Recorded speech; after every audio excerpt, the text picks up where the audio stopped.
Bonjour à tous, nous sommes aujourd'hui au Salon du Livre pour vous présenter 3 ouvrages de l'auteur Musinga Mwatiki que sont donc L'incontournable d'Ekima, Le Jaoring et Peinture en esquisse. Nous allons passer des auteurs qui font rêver l'Afrique. C'est le concept Ekima. Nous voulons en fait quelque chose de positif qui fasse rêver, de plus ambitieux. Il faut que la personne qui lise se sente dépaysée, en même temps revienne avec des valeurs positives et qui se dise, qui s'identifie aux héros. Prenons nos destins en main. Parce que je pense que tout le monde a envie d'avoir un héros. C'est ce que j'ai lu et que j'ai adoré. C'est juste marrant en fait, il y a même un vocabulaire spécifique. C'est un cri du cœur. L'incontournable d'Ekima, l'univers des Nubies. Donc moi, ça m'a fait vraiment plaisir. Voilà, donc c'est très intéressant.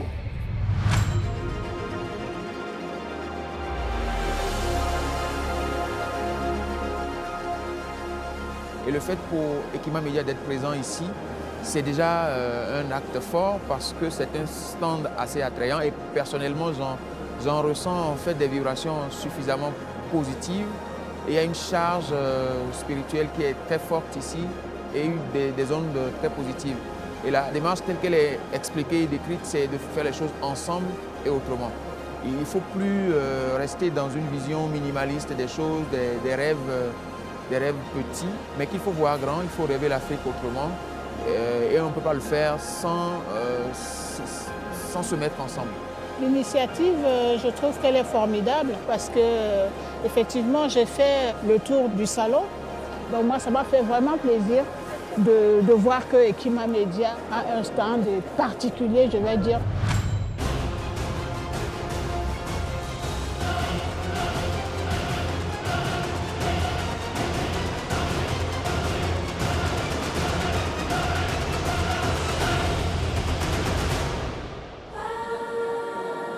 Le style graphique, qui fait un peu penser, je dirais, à l'univers, la science-fiction, ce genre de choses. Ça reflète aussi le contenu, en fait. Il y a une réflexion sur le monde, un univers qu'elle a créé par rapport à ses réflexions. Et aussi un roman de fiction, je crois, qui s'appelle Peinture en esquisse, dont son but est de créer des modèles, en fait, finalement. Et ça, je trouvais ça plutôt intéressant. Parce que je pense que tout le monde a envie d'avoir un héros. C'est quelque chose qui manque, sans doute, dans la littérature africaine et qu'elle essaie de recréer et auquel j'adhère totalement parce que je fais la même chose. Par sa plume, Musinga Tiki, que j'appelle affectueusement Io, elle nous rappelle quelque chose d'essentiel, à savoir que chacun quelque part est l'artisan de son propre destin. C'est vrai qu'on va rencontrer des situations assez difficiles, mais à la fin de la journée, je traduis l'anglais, at the end of the day, c'est nous qui restons les artisans de notre destin. Et en fait, on a la vie qu'on choisit d'avoir. Et dans ce livre-là, on passe par tous les émotions possibles. On rigole, on pleure, on s'énerve, on est fier. Elle dépeint le destin de ce jeune homme d'Ibril avec vraiment beaucoup de tendresse, parfois beaucoup de force. On voit le courage d'un homme qui part de rien, dont le destin logiquement est promis à un avenir minable et qui prouve par ses idées, parce que lui a choisi de faire de sa vie, il prouve qu'on peut arriver à maîtriser son destin, maîtriser sa vie. Mais c'est vraiment un véritable voyage dans les émotions humaines et si on a besoin de se souvenir que malgré tout ce qu'on peut traverser dans la vie, on peut avoir exactement ce qu'on veut avoir. Alors on lit Musinga et voilà, on s'en souvient et quoi qu'on traverse, on se relève, on ne plie jamais. Et le bouquin que j'ai pu prendre, Peinture en esquisse, ça me permettra, comme je dis, de découvrir encore cette nouvelle œuvre. C'est un bouquin que j'ai connu par le biais de ma mère, puisque elle connaît Io depuis de nombreuses années. Et j'avais lu un exemplaire qui m'a intéressée parce que je trouve que les constructions humaines dedans sont importantes et elles interrogent toutefois sur le personnage et sur lui-même. Nubie, déjà, c'est un terme qui me parle assez. puisque ça rappelle un peu les anciennes civilisations, donc le bassin de l'Afrique, donc les grandes civilisations, la civilisation Kouch, de l'Éthiopie ancienne, l'Égypte ancienne, un peu nos origines. Et surtout parce que je suis donc très friand de ces genres d'informations. En tant qu'Africain aujourd'hui, nous voulons un peu plus en savoir sur notre propre univers déjà. Je pense que c'était l'opportunité, c'était l'occasion pour moi d'en apprendre un peu plus. Voilà, donc sur ma culture, avoir un point de vue de l'intérieur, donc de ce que mes parents racontent, plutôt qu'un point de vue extérieur.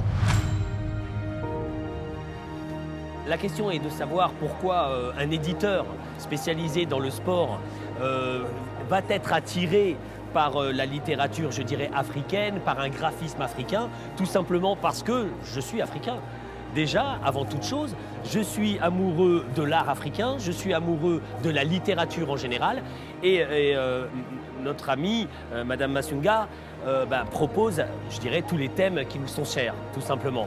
Ce qui m'a attiré aussi, c'est une certaine originalité dans le graphisme des livres, parce que bien sûr, en tant qu'éditeur, je suis sensible à l'objet.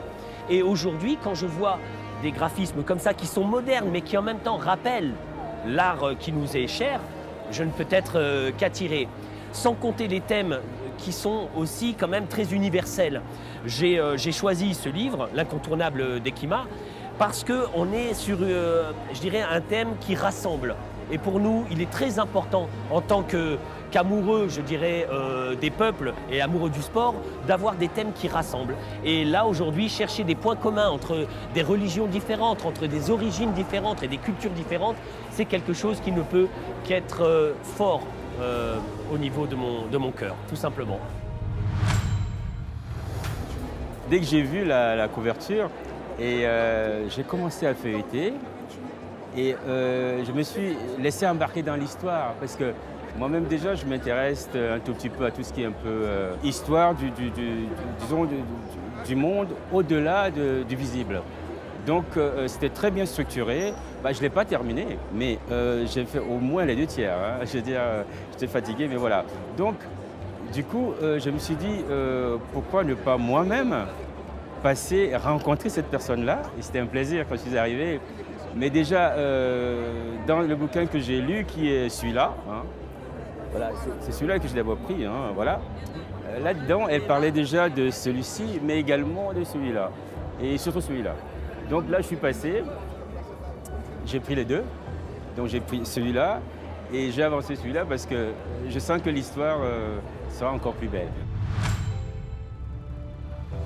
Je pense qu'il y a largement de quoi investir dans tous les 3 livres et de découvrir complètement l'univers que l'auteur nous propose.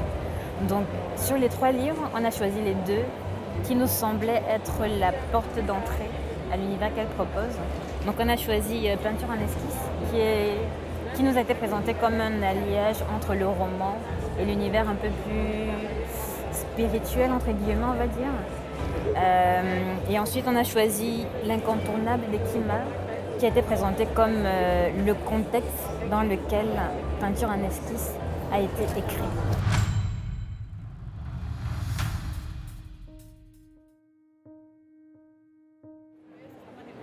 J'aime bien écouter les croyances, donc là pour moi c'est un peu pareil, c'est une nouvelle facette, une nouvelle façon de voir. C'est intéressant, toujours à voir, à explorer. Et puis après c'est comme ça qu'on se fait notre opinion à nous. La réincarnation, j'aime bien cette théorie, parce que je trouve que ça a des coïncidences avec la vie. Mais donc ça j'aimerais bien voir si ça aussi ça a des coïncidences avec ce que je pense, avec ce que je vis. C'est juste marrant en fait, il y a même un vocabulaire spécifique. Même juste ça c'est déjà, ouais ça fait déjà un plus quoi, ça rentre déjà dans un autre univers. Comme si ça faisait pas le même truc. C'est marrant. Alors, je suis très contente d'être sur le stand d'Ekima Media. J'ai choisi justement de prendre ce livre, Les Jaoring des mondes de Nubie, parce qu'étant camerounaise qui a vécu 15 ans en France, on se questionne souvent sur son africanité d'abord. Et on se met d'abord à lire des auteurs qui nous parlent d'Afrique. Et ensuite, on se fait une image du continent. Et plus on réfléchit et plus on pousse sa réflexion, qui dit africanité dit aussi d'une certaine manière spiritualité, parce qu'on se rend très vite compte que chez nous, il n'y a pas toujours été question de christianisme, de religion musulmane ou autre. Moi, par ailleurs, j'ai choisi d'être déiste. Ça, c'était mon choix, d'être déiste, de me dire qu'il y a Dieu et il se présente sous différentes formes. Et je ne veux pas qu'on m'impose une religion pour définir ce qui est Dieu. Donc j'ai hâte de lire Jaori, des mondes de Nubie. Ce livre, en tout cas, j'espère, comme certains livres que j'ai lus, pourront me permettre de me rapprocher encore plus de mon moi et de voir comment aussi l'auteur, en tout cas, Muzinga Mwatiki, interprète sa spiritualité, visualise sa spiritualité, voir si c'est similaire, voir si je vois le bout du tunnel ou si mon chemin de perception de cette spiritualité est encore loin.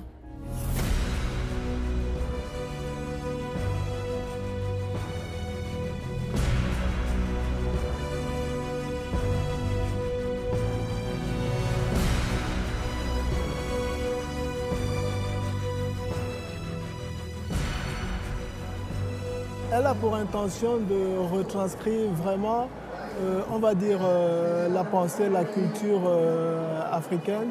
Et Sawa Douala particulièrement, à travers les anciens et à travers son père particulièrement, qui est un grand homme de la culture Sawa camerounaise. Parce qu'elle met en valeur les traditions ancestrales africaines dans ses livres. Et dans certains de ses ouvrages, on peut découvrir par exemple la mort sous une autre forme. On voit que la mort n'est pas seulement la mort comme le commun de mortels la voit, mais au-delà de la mort, il peut avoir une autre vie. C'est pour ça que j'étais plus concentré sur ce genre de bouquin, parce que je sais que c'est un trésor.